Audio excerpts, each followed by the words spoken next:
Hey guys, welcome back to my channel. If you are new here, don't forget to hit the subscribe button to follow me along on my adoption journey. Today I am answering your questions that you asked and other people have asked and all that fun stuff. So I do have my tablet in front of me so I can actually see the questions, so I apologize for looking down.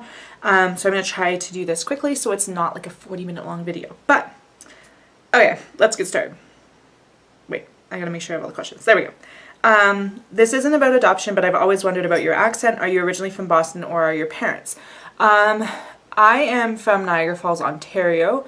My grandmother is from New York, and I don't know if it was a proximity to the border or what. My grandmother didn't have an accent, but as a kid growing up, I got that I have an American accent. I haven't heard that in a very long time though, so no, not from Boston. Nope. But I don't know where my accent's. I don't know. I saw on Instagram that you think the age they have for Emmy Penny is right after all. What made you change? What changed to make you think that? So what had happened was, people were commenting about like her hair and her feet size and stuff like that, and knowing that orphanages are not the best place for children and it stunts their growth, we were thinking that maybe she was that size or that age. Turns out she was 5 months in those pictures. So she was not a newborn, but she wasn't 16 months. I did a whole video, it'll pop up there. You've mentioned before that you might adopt a second child. Would you adopt another child with special needs, Down syndrome? I've noticed you refer to your potential second daughter sometimes. Would you ever consider adopting a boy? Okay, so I would like to adopt a second child. She would most likely have a hearing impairment. That is kind of what I'm going with. I don't know if I could do two with Downs. We'll see when Emmy comes home and that might change. But hearing impairment is what I've been feeling pulled to. I will be signing with Emmy. I sign with my students with autism. I am not fluent in sign at all. But that's something I'll be working on with Emmy and throughout my career as a teacher as well. So hearing impairment is kind of what I've been drawn to, so I think with signing it would kind of just match up. That's what I'm being drawn to right now. I'm not taking Down syndrome off the table though. Would I ever consider adopting a boy? No. A couple reasons for that. Back when I was doing private adoption, I was open to whatever. Now that I'm doing international, India, girls are not treated very well. So I don't want to say there's more girls than boys in the orphanages because it's not necessarily the case, but boys get adopted in country a lot easier than girls do, especially girls with special needs. So girls tend to wait longer in India. Also, in terms of travel and all that stuff, adopting a girl is easier for me. Especially with Down syndrome. I knew I wanted a girl if I was adopting a child with Down syndrome because they toilet train later. Developmentally, they're delayed. So like stuff like bathroom, I was like, I don't know how you handle that. So anyway, it was just something that there's enough things that I'm going to have to learn to work with and to learn about and to work towards.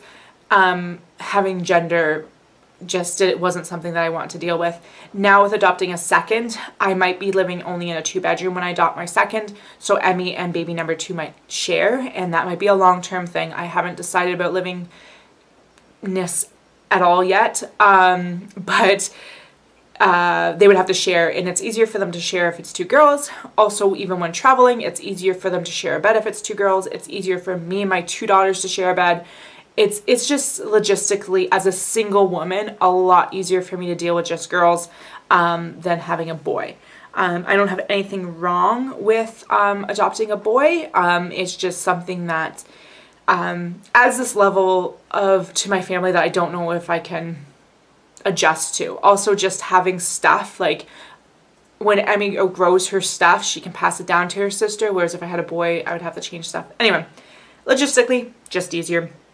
How long after Emmy is home do you think you'll wait to start the ball rolling for number 2, or is adopting a second just a possibility right now? It's kind of a possibility, but closer to actually happening than before. There are some things, especially now that I can't fundraise, that I need to do first. So It depends on Emmy and how she's doing. If I adopt Penny, knowing how she is, there's definitely a second in my future, because her needs are not as high as I could have had, if that makes sense. Although we'll see when she comes home, there might be attachment and bonding and trauma related issues that I don't know about that might come out. But anyway, as long as Emmy is developmentally fine and we are coping and attaching and all that stuff, I need my car loan to be paid off. I need my student loan to be significantly lower, and I need my consumer loan to be, my credit card debt to be lower. I need that paid off. So I need both my car and my credit cards to be paid off. Those cars did a whole video on it, but were from previous life, and those need to be done. Right now I want to say 3 years left on those. So honestly, by the time Emmy comes home and I'm done my maternity leave and stuff like that, I'll probably only have a year left, and I can pay that off probably in a couple months. Because I can dump money on it. My car loan is done in what year are we in? 2022 is when my car loan is done. So about 4 more years for that. And again, by the time Emmy's home, by the time my maternity leave's over, by the time that loan's paid, then I'll be dumping money into that. My student loan, I technically have like 12 years left on. But once I'm financially in a better situation that I can dump money onto it, especially once Emmy's in school full-time, I won't be paying for daycare. Another thing that I'm going to be starting to work on once the adoption is finished is taking another degree. Because I'm a teacher, I get paid. The more education I have, the higher my pay goes. And I'm currently sitting at like 4.25 years of education. So I want to get that up to 6 years, which is maxing it out, because that's like $10,000 more a year that I would be making in income by investing about $12,000 into my education. So the long-term benefits of doing that, the younger I am, the better. So those are kind of like the main things. And then I want to buy a place. It just adds that financial security. It looks better for my home study, especially adopting a second, that I would have less debt plus own property. I don't know if that means buying the current place I'm living in. My landlord called me like a week or two ago asking if I was interested, because we had discussed it briefly. But anyway, so I don't know if that is going to mean buying this place or buying another condo or buying a manufactured home. I don't know exactly what that looks like right now. My strong leaning is towards just buying here, but it's not perfect here, but I don't honestly think anywhere is going to be perfect. If you guys want me to do a video on my thought process with all that stuff, let me know in the comments below. But yeah, right now I don't quite know what I'm doing, but I do know I want to buy a place. And the last thing is I want to have at least $25,000 saved up, especially knowing that I can't fundraise now. I don't want the second adoption to be as stressful. I don't want to have to rely on other people helping me. I just want to be able to bullet through the adoption, pay the fees when they're due, and not stress about it. So, summarizing that, we need to be good with Emmy. I need to pay down the majority of my debt. I need to buy a place. I need to at least be starting possibly in the middle of finishing my education to get more money, and I need to have the majority of the adoption paid for, or at least in savings. So that's kind of what needs to happen with number 2. I've been on this journey for 5 years already. My second adoption will end up actually happening faster than this one, because it's another, well, I'm hoping like another like 10 months till Emmy's home, but so another year we'll say. So that will be 6 years of me on this journey.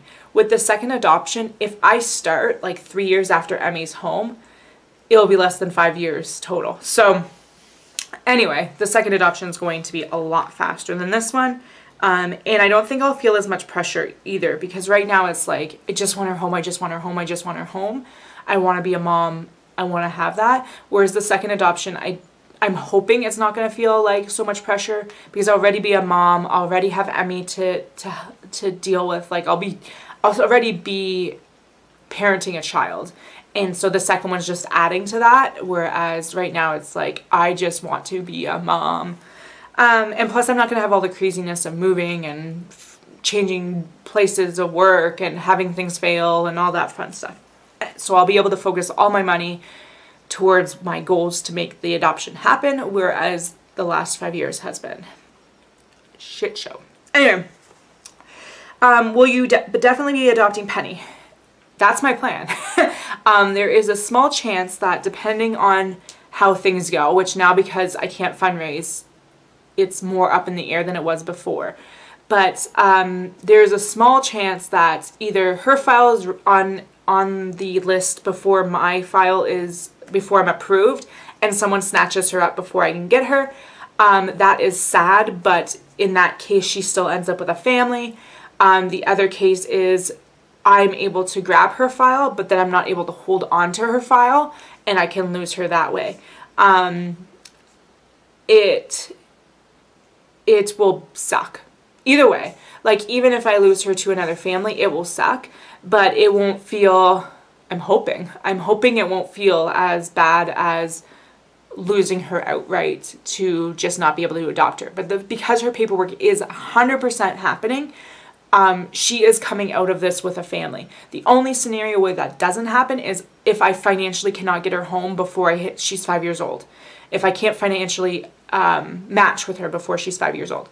But she just turned 3, so I have a year and a half before she turns 5 to get enough money to get her as my official match. So I'm not even going to think about that scenario happening, and in that scenario she might end up forever living in an orphanage.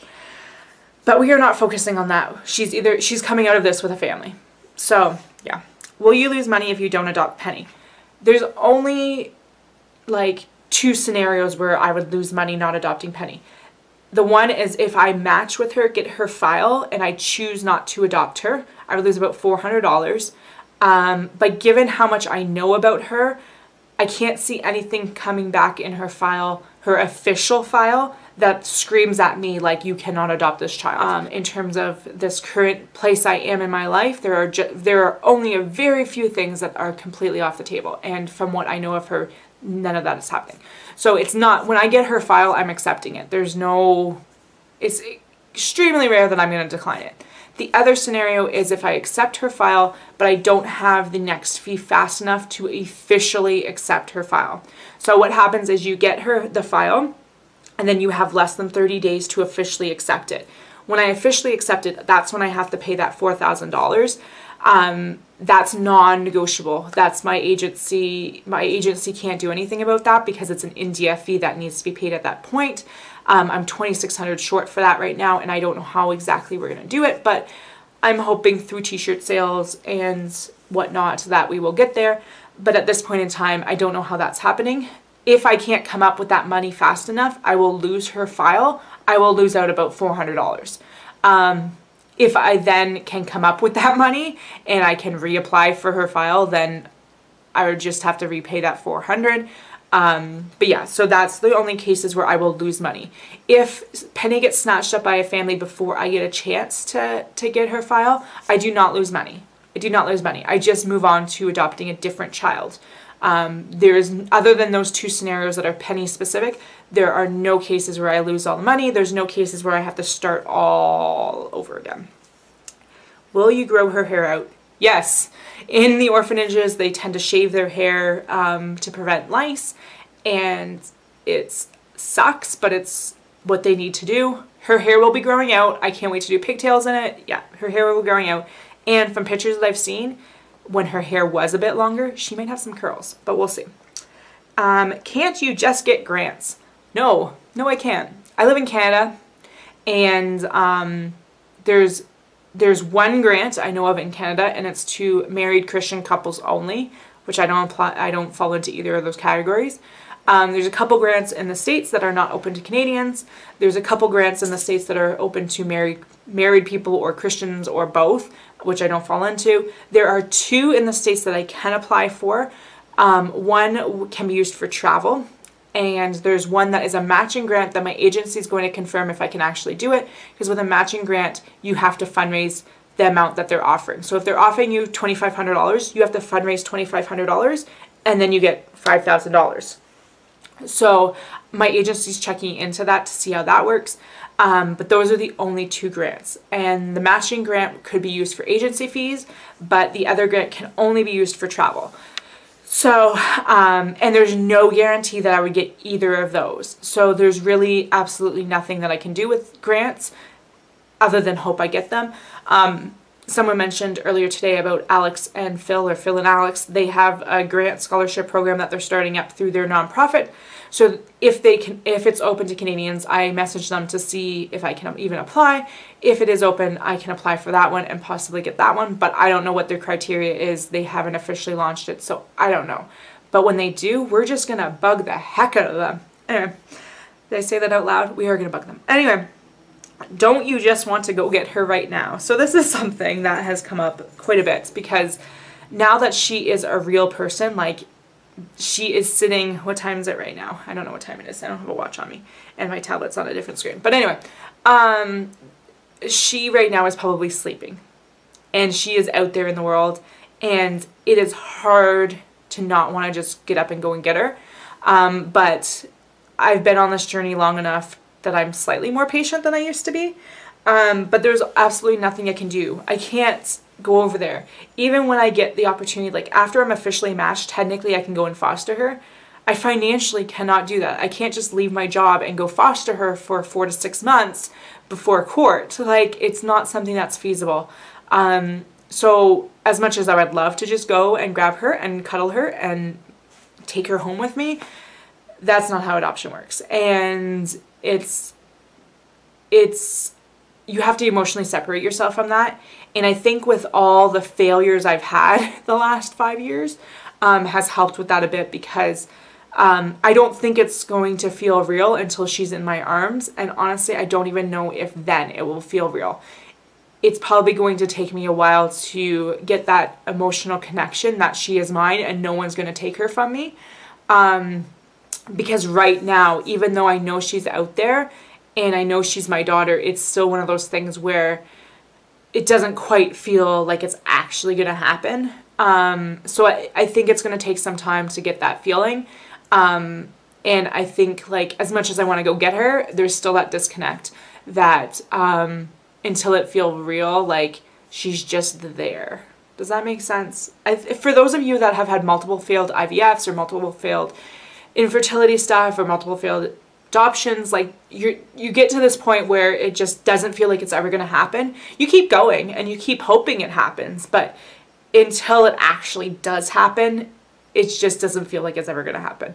I do feel like this has been a marathon and I'm in the last mile, but I still can't see the finish line. It's kind of there off in the distance, but I'm still not to the point where I can actually see that finish line. So I know I'm getting closer, but it's just emotionally doesn't feel like I'm actually going to finish. Hope that made some sense. And this is a comment I got a couple times lately: you should just adopt from foster care. People who make that comment clearly have never adopted, clearly have never tried to adopt from foster care. I live in Canada, and I don't know if this is a Canadian specific for where I've lived, but the Canadian foster care system sucks. That's basically how it is. I know multiple people even here that have tried to foster, and their criteria is ridiculous. It takes like 3 years for you to get your home study, and then being single, you're discriminated against. Even though they legally can't discriminate against you, they do. So you're looking at like 3 to 4 years to actually get placed with a child. Then they can take that child from you until they're legally yours. They can choose not to place it with you. You're constantly dealing with birth families, with visitations and stuff like that. I know multiple people that have adopted children and then had to deal with birth families that are not good. My phone's ringing. Actually, I'm gonna just let it ring. It's probably someone I don't want to talk to. So it's just one of those things where it's not as easy as people think that it is. So, so yeah. No, I can't just adopt from foster care. Sorry my phone's ringing. I don't want to deal with it today. So anyway, thanks for watching. Don't forget to subscribe to follow me along on this adoption journey. If you have any questions or comments, feel free to post them down below. Thanks for watching, and I shall see you guys later. Bye, guys.